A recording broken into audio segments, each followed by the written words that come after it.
दोस्तों, क्या रिसेंटली आई H1B visa से रिलेटेड खबरों पे आपने ध्यान दिया है? अगर नहीं दिया है तो आज की इस वीडियो को एंड तक जरूर देखिएगा।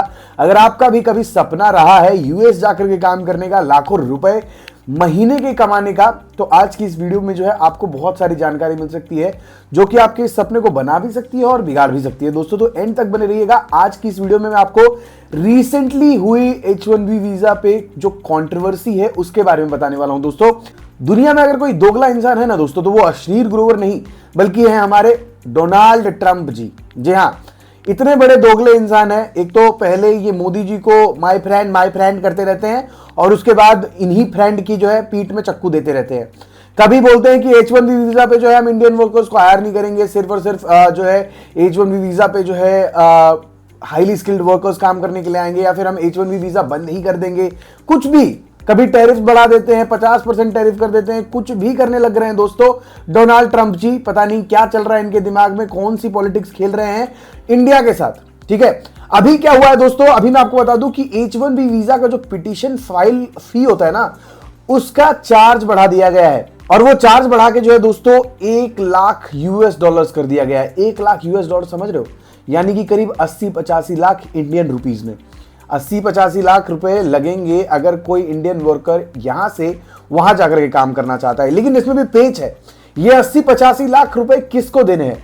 क्या उस इंडियन वर्कर को ये पैसे देने हैं जो यहां से काम करने के लिए वहां जाना चाहता है, या फिर उस एम्प्लॉयर को ये पैसे देने हैं जो वहां से इस इंडियन वर्कर को काम करने के लिए बुला रहा है?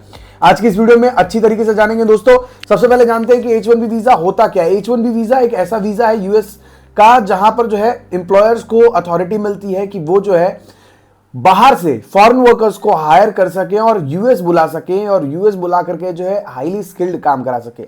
अब हुआ क्या दोस्तों कि H1B वीजा जब से लागू हुआ है तब से जो है अच्छा चल रहा था, लेकिन रीसेंट डेज में जो है अपने पैसे बचाने के चक्कर में जो है एम्प्लॉयर्स क्या करते थे, वो यूएस सिटीजन को हायर ना करके बल्कि थोड़ा सा पैसा शुरुआत में लगा करके बाहर से फॉरेन वर्कर को हायर कर लेते थे H1B वीजा पे, और उनको जो है कम वेजेस पे काम करवाते थे। अब इससे क्या होगा कि उनको जो है रेगुलर जो है हाई वेज नहीं देना पड़ेगा किसी यूएस के सिटीजन को, बल्कि वो शुरुआत में वीजा वगैरह दे करके जो है बुला लेते थे। पिटिशन फाइल वगैरह का जो फी वगैरह होता है तो दोस्तों उसको दे करके जो है एक फॉरेन वर्कर बुला लेते थे और उसको जो है कम पैसों में पूरी नौकरी करवाते थे। साल, 2 साल, 3 साल, जितने सालों का भी जो है उसका परमिट बनता था दोस्तों, उतने सालों तक। इससे क्या होने लगा कि यूएस के जो लोकल सिटीजन्स थे दोस्तों, उन लोगों को नौकरी नहीं मिलने लगी, उन लोगों को मौका नहीं मिलने लगा, और ट्रंप जी हो गए इस चीज से गुस्सा कि भाई, जब जो चीज करने के लिए यूएस में लोग अवेलेबल हैं उस चीज को करने के लिए बाहर से लोगों को क्यों बुलाया जा रहा है, और वो भी कम दाम पे बुलाया जा रहा है। आप क्या कर रहे हो, आप जो है कम दाम में लोगों को बुला रहे हो, बाहर से लोग आकर के काम कर रहे हैं, उनके लिए तो अच्छी सैलरी है। इंडिया का कोई बंदा वहां जाएगा और उनको $4,000 भी मिल रहे हैं तो उसके लिए तो अच्छी सैलरी है। अगर यूएस का नॉर्म 7,000 है, $8,000 है पर महीने का, तो वो काम जो है आधे पैसे में यूएस का एम्प्लॉयर करवा रहा है। इसीलिए जो है अब इस चीज में जो है फी को बढ़ा दिया गया दोस्तों, और ये फी जो है आपको नहीं पे करना है, ये फी पे करता है एम्प्लॉयर। एम्प्लॉयर जब भी किसी फॉरेन वर्कर को हायर करना चाहता है या फिर यूएस बुलाना चाहता है तो उसको जो है यूएस गवर्नमेंट के पास एक पिटिशन फाइल करना होता है। उसकी फी जो है अब बढ़ा करके कर दी गई है $1 लाख।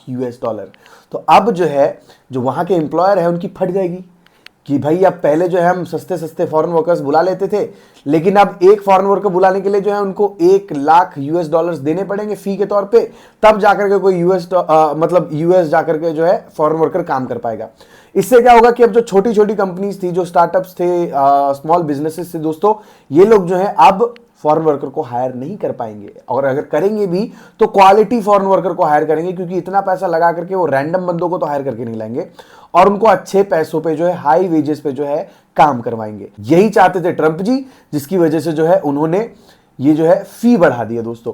अब आपको लग रहा होगा कि ये तो एम्प्लॉयर की दिक्कत है। एम्प्लॉयर की दिक्कत नहीं है, एम्प्लॉयर की दिक्कत नहीं है सिर्फ दोस्तों, इसमें फॉरेन वर्कर्स और इंडियन वर्कर्स को बहुत ज़्यादा घाटा होगा, क्योंकि बहुत सारे जो है H1B वीज़ा एप्लीकेंट्स जो है हर साल इंडियन वर्कर्स ही होते थे, क्योंकि इंडिया की आबादी इतनी है। बहुत सारे लोग जो है इंडिया से H1B वीज़ा लेकर के जाते थे, और उनको जो कम पैसे दिए जाते थे ना एम्प्लॉयर की तरफ से, यूएस एम्प्लॉयर की तरफ से, वो भी बहुत ज़्यादा लगता था, और उनका तो काम चल रहा था अच्छा खासा।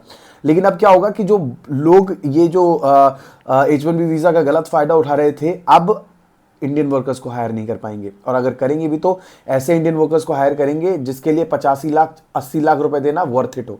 तो मतलब अगर आप एक हाई लेवल पे नहीं है, हाईली स्किल्ड वर्कर नहीं है, अगर आप अमेरिका की इकोनॉमी में जो है बदलाव नहीं ला सकते हैं किसी भी तरीके से, 0.1% भी बदलाव नहीं ला सकते, तो आपको जो है सिलेक्ट नहीं किया जाएगा, एज सिंपल एज दैट। तो इसमें जो है यहां पर आपको दिक्कत आने वाली है दोस्तों, कि जितने बंदे पहले सिलेक्ट हुआ करते थे, जितने एम्प्लॉयर्स जो है पहले इंडियन वर्कर्स को हायर कर लिया करते थे, अब उतने एम्प्लॉयर्स हायर नहीं कर पाएंगे। बड़ी बड़ी कंपनियां हायर करेंगी, और बड़ी बड़ी कंपनियां जो है सिर्फ बड़े बड़े क्वालिफिकेशन और एक्सपीरियंस वाले बंदों को हायर करेगी और बड़ी बड़ी सैलरी देगी। तो जो छोटे लेवल पे बंदे जा रहे थे इंडिया से उठ करके H1B वीजा पे काम करने के लिए, अब उनको ये मौका नहीं मिलने वाला है। यही चल रही है कंट्रोवर्सी दोस्तों। आपका इस बारे में क्या कहना है? डोनाल्ड ट्रंप सही कर रहे हैं, गलत कर रहे हैं? मोदी जी का इस पे क्या होना चाहिए टेक, और आपका क्या टेक है? सारी चीजें आप कमेंट सेक्शन में बता सकते हैं दोस्तों। और वीडियो अगर पसंद आई तो वीडियो को लाइक करना मत भूलिएगा। इसी तरीके की ब्रेकडाउन वीडियोस और मैं आपके लिए लेकर के आऊंगा, कि अगर आपको कोई कुछ चीज समझ नहीं आ रही है तो उसके बारे में बताऊंगा दोस्तों। बस एंड तक बने रहिए, मिलते रहिए हमसे हमारे चैनल पब्लिक इंजन पे। तब तक के लिए बाय बाय।